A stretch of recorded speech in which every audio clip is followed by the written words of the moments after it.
हमारा आज का टॉपिक है कारक। तो कारक 15 नंबर के क्वेश्चन आते हैं। कारक से 15 नंबर के क्वेश्चन आएंगे।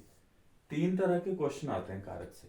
ठीक है, पहला क्वेश्चन आता है आइडेंटिफाई कीजिए कारक क्या है। आपको कारक को पहचानना होता है। ठीक है, कारक को पहचानिए।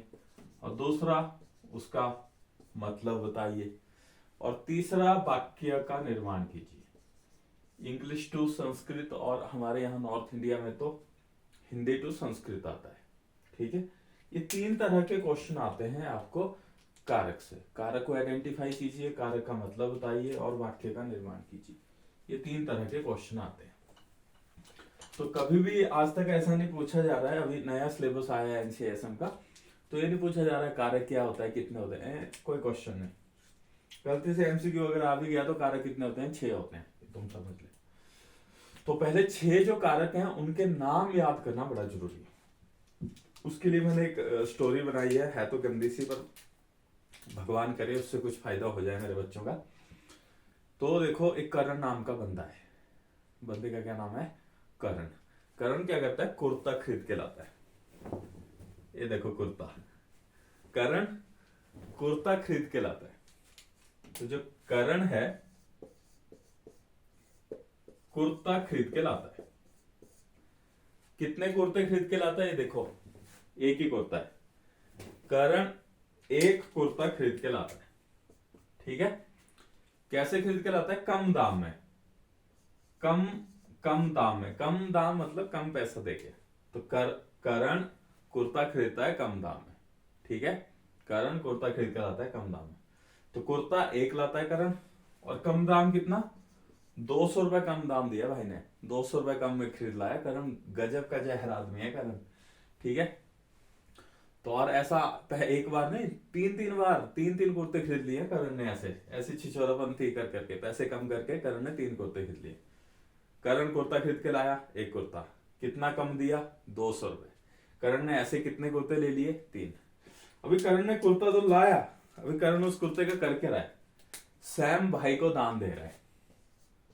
सैम भाई को, सैम परा को दान दे रहा है। देखो आजकल अभी वो चल रही है ना, एनिमल का ट्रेंड चला है, पंजाबी परा। परा क्या होता है? बड़े भाई को बोलते हैं परा। तो सैम भाई, हिंदी में सैम भाई, अगर पंजाबी में बोलेंगे तो सैम परा को दान दे रहे हैं। दान मतलब डोनेट होता है ना। तो सैम परा को दान दे दिया। और दान लेने के बाद सैम परा क्या बोलता है? यार भैया, आप मेरे लिए करण भाई, आपने मेरे को 4 बार ऐसा कर लिया है, 4 बार तुम दे चुके हो, तो अब मत दिया करो। तो करण क्या बोलता है? भाई अप्पा तेरे लिए 4 के अब 5 भी बार भी दे देंगे। अप्पा तुम्हें पता है, अप्पा मतलब मैं। तो उसको क्या बोलता है? अप्पा, अप्पा 4 क्या 5 बार भी तेरे लिए दान दे देंगे। अप्पा दान, अप्पा दान तेरे लिए 4 क्या 5 बार भी कर लेंगे। ठीक है, और सैम परा बहुत खुश होता है। सैम परा जूस पी रहा होता है, तो आधा जूस करण को दे देता है सैम परा, और दोनों साथ मिलके पीते हैं। दोनों साथ मिलके जूस पीते हैं। आधा जूस करण को दे देता है, और दोनों साथ, साथ मतलब यहां साथ में लिख रहा हूं। ठीक है, ये समझ लो। तो भाई साहब कुर्ता खरीदा, एक कम दिए 200 रुपए। करण ने ऐसे 3 बार काम कर लिए, 3 कुर्ते खरीद लिए। फिर सैम परा को दान दिया, और सैम परा बोला यार तूने 4 बार मेरे को ऐसा कर लिया। तो करण भाई बोलता है यार अप्पा तेरे को 5 बार दान दे सकता है, अप्पा दान तेरे को 5 बार भी दे सकता है, यार तू 4 की बात क्या कर रहा है। देन इसी बात की खुशी होके आधा जो जूस होता है भाई करण को देता है, और दोनों साथ मिलके जूस पीते हैं, साथ मिलके। तो 7 से 7 यार। तो भाइयों, अब मुझे नहीं पता है घटिया कितनी घटिया स्टोरी बनी है, बट कुर्ता से बनेगा कर्ता कारक। जो पहला नंबर का कारक है उसका नाम होता है कर्ता कारक। उस कारक को बोलते हैं कर्ता कारक। और दूसरा जो कम है ना, इसको बोलते हैं कर्म कारक। कम से बनेगा कर्म कारक। और कर्ण जो है, भगवान की बड़ी कृपा है, करण करण ही है, करण कारक। ठीक है, कारक का पहला जो कारक है वो है कर्ता। दूसरा जो कारक है वो है कर्म। तीसरा जो कारक है वो है करण। और चौथा जो कारक है वो है संप्रदान, मतलब संप्रदान। थोड़ा इंग्लिश को आपने हिंदी में कन्वर्ट करना है। संप्रदान, संप्रदान, लाइक दैट। थोड़ा सा अंग्रेजों वाला जहर वाला फ्लेवर लाओ तो। सैम प्रा को दान देना मतलब संप्रदान, संप्रदान, संप्रदान। देन अपादान, जो पांचवा कारक है वो है अपादान। और छठा कारण, आधा करण को देने से मतलब अधिकरण।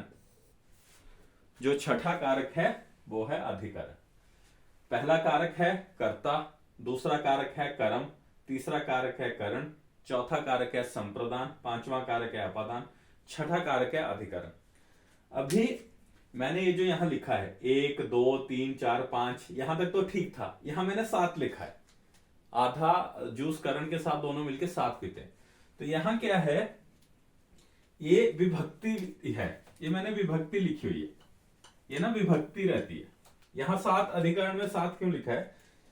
अगर तुम्हें याद होगा, ये जो है,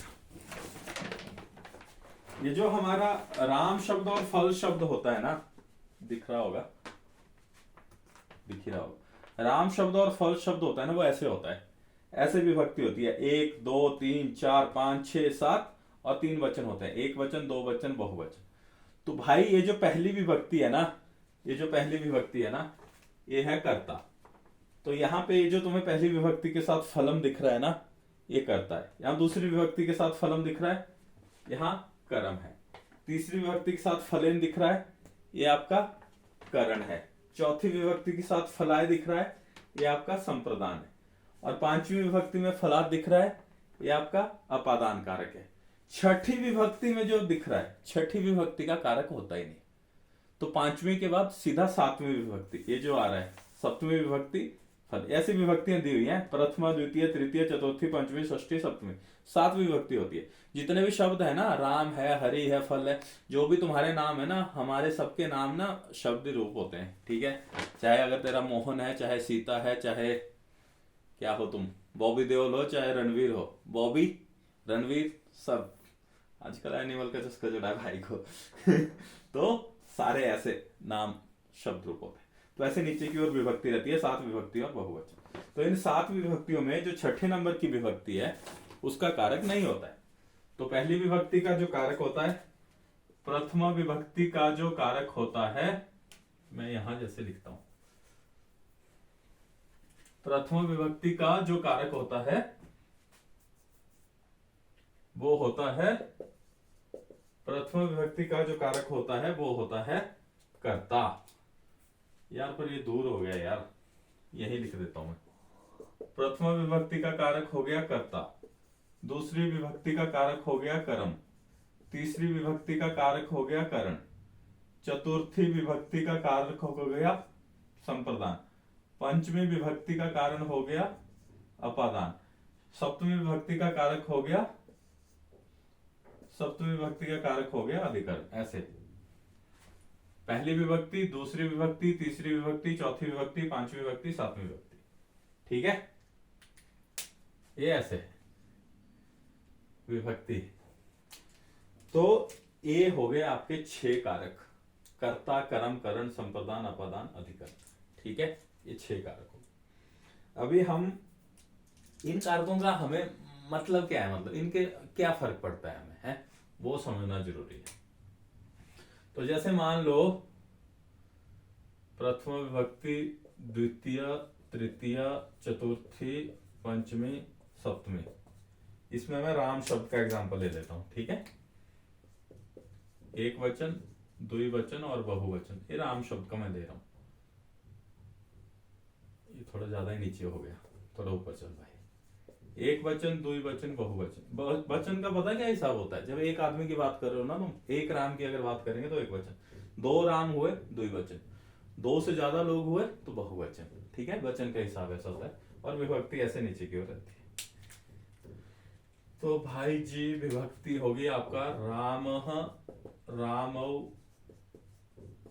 रामः। एक देखो शब्द आप याद कर ही लेना यार, एक शब्द याद कर लेना। अगर कोई ऐसा रजनीकांत आदमी है जिससे एक शब्द भी याद नहीं हुआ, ऐसा कोई महान व्यक्ति है, तो उसके लिए भी मैंने कुछ ढूंढ रखा है बेचारे के लिए। रामेण, रामाभ्याम, रामई, रामाय, रामाभ्याम, रामेभ्यः, रामात्, रामाभ्याम, रामेभ्य, ये सेम रहे। देन सप्तमी में आएगा रामे, रामयोहो, रामेशु, ऐसे। वैसे तो आपको ये सारे एक आधा शब्द याद कर ही लेना है, बट भाई फिर भी अगर तुमसे ये याद नहीं हुआ मान लो, तो कम से कम ये जो 4-5 है ना, ये आपको याद कर लेना। जैसे रामेण, ये याद करना, रामाय ये याद करना, रामात ये याद करना, ये याद करना, और रामेशु ये याद करना। ठीक है, एटलीस्ट ये तो याद कर ही लेना। रामम भी आ ही जाता है कई बार, एटलीस्ट ये 4-5 नाम याद ही कर लेना। अभी मान लो रामेण, रामेण आपको पता लग गया कि रामेण है भाई तृतीय विभक्ति में, और तृतीय विभक्ति में आता है करण कारक। ठीक है, तो मान लो ऐसा शब्द आता है दोषेण, दोषेण रोगा भवंती, दोषेण रोगा भवंती। अगर ऐसे लाइन लिखिए कहीं दोषेण रोगा भवंती, तो तुम्हें आइडेंटिफाई करना है। नीचे लिखा होगा उन्होंने, दोषेण के नीचे लाइन लगाई होगी, आइडेंटिफाई द कारका, तो तुम्हें पता लगेगा दोषेण तृतीय विभक्ति करण कारक, कारक तुम्हारा आइडेंटिफाई हो गया। ठीक है, मतलब मैं आगे समझाता हूं जब मैं वाक्य बताऊंगा। अभी आया ओम नमः शिवाय, ओम नमः शिवाय, ओम नमः शिवाय, ओम नमः शिवाय याद रखना है ना, चतुर्थी विभक्ति। रामाय नमः शिवाय, रामाय, ओम नमः रामाय, ओम नमः शिवाय, गुरुवे नमः, विष्णवे नमः, लाइक दैट। ये सारे चतुर्थी, नमस्ते मतलब चतुर्थी विभक्ति। तो अगर ये रामाय आ गया, नमः शिवाय वाली फील आ गया, तो तुम्हें पता होगा चतुर्थी विभक्ति। भाई साहब संप्रदान आपने कारक डाल देना।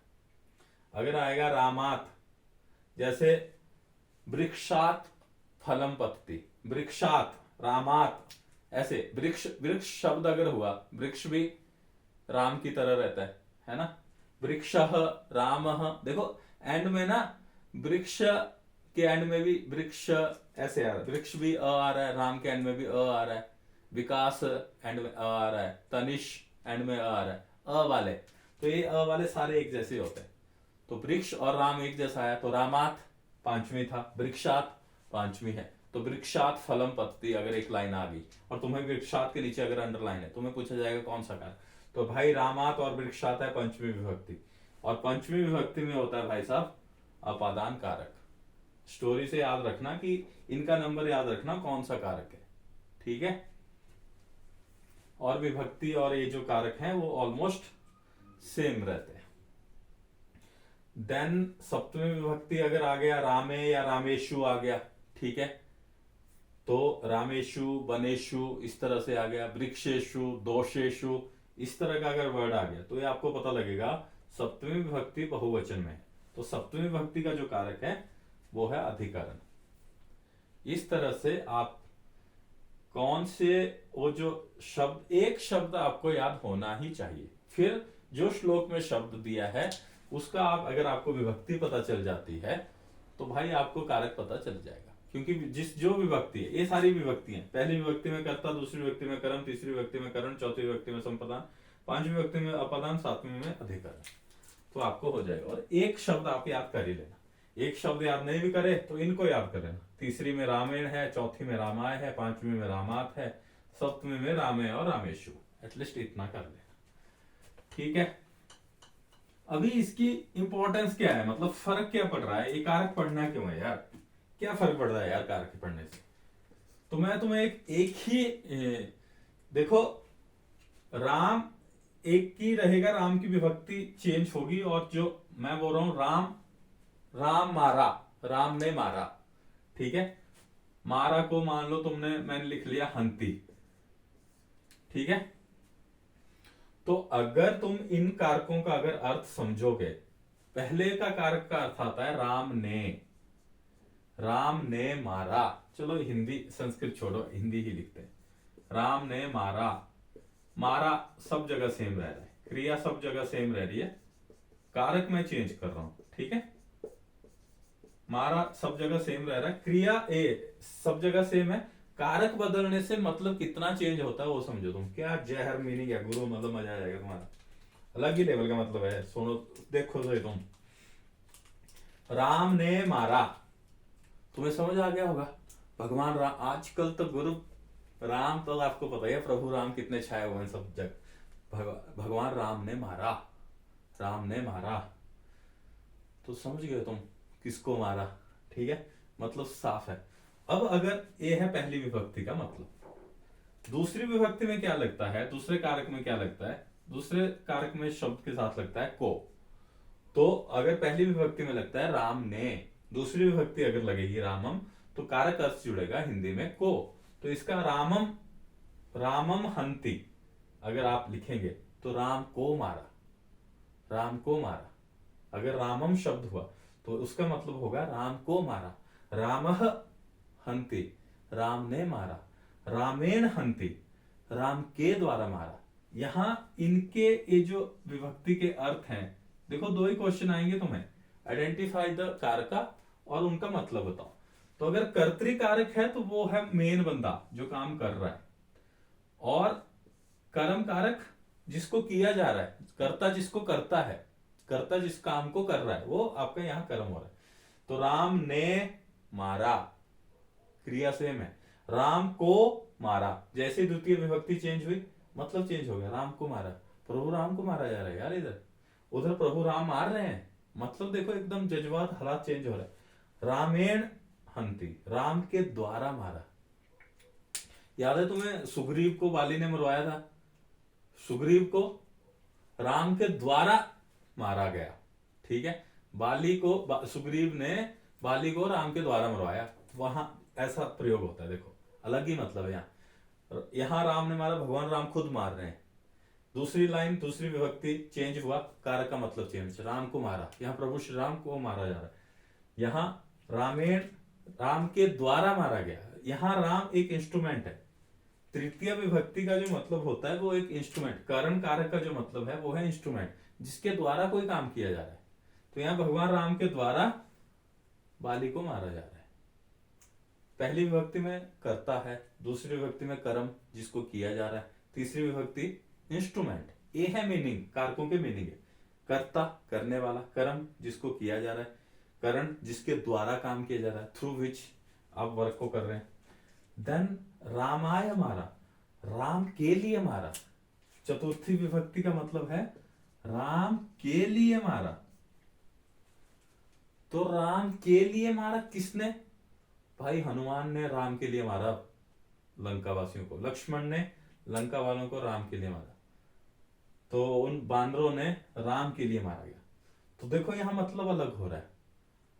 यहां आप बाली वाले एंगल पे गए, यहां भगवान राम के एंगल पे गए, यहां तुम रावण के एंगल पे गए। रावण ने, राम ने मारा, रावण को मारा, राम को मारा, राम के द्वारा मारा गया, यहाँ बाली की बात हुई। राम के लिए मारा गया, यहाँ हनुमान और बाकी बंदर सेनाएं। तो कारक का मतलब चेंज होने से अलग ही फील आ रही है, अलग अलग मतलब चले जा रहे हैं। रामात, यहां पंचमी विभक्ति में क्या होता है, राम से अलग होकर, यहां अलग और ब्रेकअप की बात हो रही है। पंचमी विभक्ति हमेशा ब्रेकअप और अलग होने की बात करती है। तो राम से अलग होके मारा, राम से अलग होके मारा। अभी तुम इस यहां अगर तुमने समझना तो महाराज दशरथ कैसे मरे थे, जब राम से अलग होने की बात उन्होंने सुनी तो उनको 14 साल का वनवास की बात सुनी, राम से अलग होने की बात उन्हें सुनी तो बेचारे डेथ हो गई उनकी, मर गए। तो राम से अलग होने की बात मरने की हो रही है, यहां पे भी डेथ हो रही है, पर राम से अलग होके मारा। ठीक है, यहां अलग होने की बात हो रही है, यहां अलग होने की बात हो रही है, यहां प्रभु राम के लिए मारा जा रहा है। देन सप्तमी विभक्ति क्या है, राम में पे पर, में पे पर। तो यहां राम, ये एक जगह होती है, जगह और शेल्टर आप इसको समझ लीजिए। जगह, आश्रय और शेल्टर, कुछ भी आप अगर शब्द, एक शब्द पकड़ लो, जगह पकड़ लो, आश्रय पकड़ लो या शेल्टर पकड़ लो। तो सप्तमी विभक्ति में एज ए शेल्टर यूज होती है, कोई जगह और लोकेशन होती है जहां पे काम हो रहा है। में पे पर, इसीलिए यूज होता है। तो राम पे मारा, बनेगी नहीं बात। बट अगर तुम बोलो राम मंदिर में मारा, राम मंदिरे हंती, राम मंदिरे, ठीक है, राम में तो बात नहीं बनेगी, बट राम मंदिर में, मंदिर एक जगह है, लोकेशन है ना, राम मंदिर में मारा, तो याद आ जाएगा तुम्हें अभी आजकल अयोध्या में जो बंदे कुट पिट रहे हैं, जैसे झंडे लेके आ रहे हैं, या जो भी लड़ाई हो रही है, तो राम मंदिर में मारा। या जब उन्होंने वो द्रोह कर रहे थे मंदिर के लिए, जब कार सेवक जा रहे थे, जब मार कुटाई हुई, तो राम मंदिर में मारा, उस जगह की बात हो रही।